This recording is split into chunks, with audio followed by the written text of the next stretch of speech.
കുടുംബം, സമ്പത്ത്, അഭിമാനം, ആരോഗ്യം ഇതൊന്നും നമുക്ക് നഷ്ടപ്പെടാതിരിക്കാൻ അല്ലാഹു നൽകിയ നിഅമത്തുകളിൽ ഏറ്റവും പ്രധാനപ്പെട്ടവയാണ് ഇവ.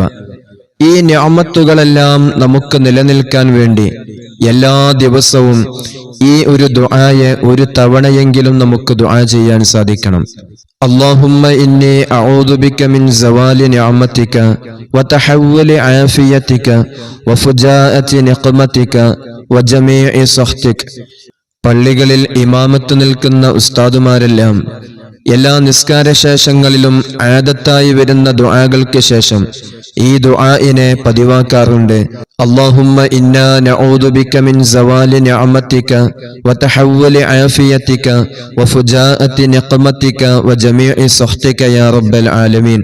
അല്ലാഹുമ്മ ഇന്നാ നഊദു ബിക ഒരുമിച്ച് ദുആ ചെയ്യുന്ന സമയത്ത് അല്ലാഹുമ്മ ഇന്നാ നഊദു ബിക എന്നും, നമ്മൾ സ്വന്തമായി പ്രാർത്ഥന നടത്തുമ്പോൾ അല്ലാഹുമ്മ ഇന്നി അഊദു ബിക മിൻ സവാലി നിഅമതിക എന്നാണ് ദുആ ചെയ്യാറ്. നമ്മുടെ ജീവിതത്തിൽ അല്ലാഹു നൽകിയ ഒരുപാട് നിഅമത്തുകളുണ്ട്. നമ്മുടെ ആരോഗ്യവും അഭിമാനവും അതുപോലെ തന്നെ നമ്മുടെ സമ്പത്തും സമ്പാദ്യവും എല്ലാം നമുക്ക് അല്ലാഹു നൽകിയ നിഅമത്തുകളാണ്. ആ നിഅമത്തുകൾക്ക് ശുക്റായി ആ നിഅമത്തുകൾ നിലനിൽക്കാൻ വേണ്ടി സദാസമയവും നമ്മൾ അല്ലാഹുവിനോട് ദുആ ചെയ്തുകൊണ്ടിരിക്കണം. സമ്പത്ത് നഷ്ടപ്പെടുമ്പോൾ, സമ്പാദ്യം നഷ്ടപ്പെടുമ്പോൾ, അതല്ലെങ്കിൽ നമ്മുടെ അഭിമാനം നഷ്ടപ്പെടുമ്പോഴാണ് നമുക്ക് അല്ലാഹുവിന്റെ നിഅമത്തുകൾ, അതിന്റെ വില നമുക്ക് മനസ്സിലാക്കാൻ സാധിക്കുന്നത്. അല്ലാഹു സുബ്ഹാനഹു വ തആല അവൻ നൽകിയ എല്ലാ നിഅമത്തുകളും നമുക്ക് നിലനിർത്തി തരുമാറാകട്ടെ.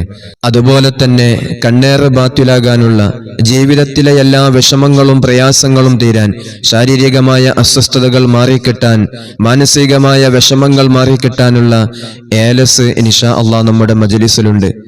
ഒരുപാട് ആളുകൾ കണ്ണേറ് ബാത്തിലാകാനും ജീവിതത്തിൽ വിജയങ്ങൾ കരസ്ഥമാക്കാനും വേണ്ടി അത് സ്വീകരിച്ചു. അല്ലാഹു സുബ്ഹാനഹു വ തആല എല്ലാ കണ്ണേറുകളിൽ നിന്നും ജീവിത പരാജയങ്ങളിൽ നിന്നും നമ്മെ കാത്തു രക്ഷിക്കുമാറാകട്ടെ.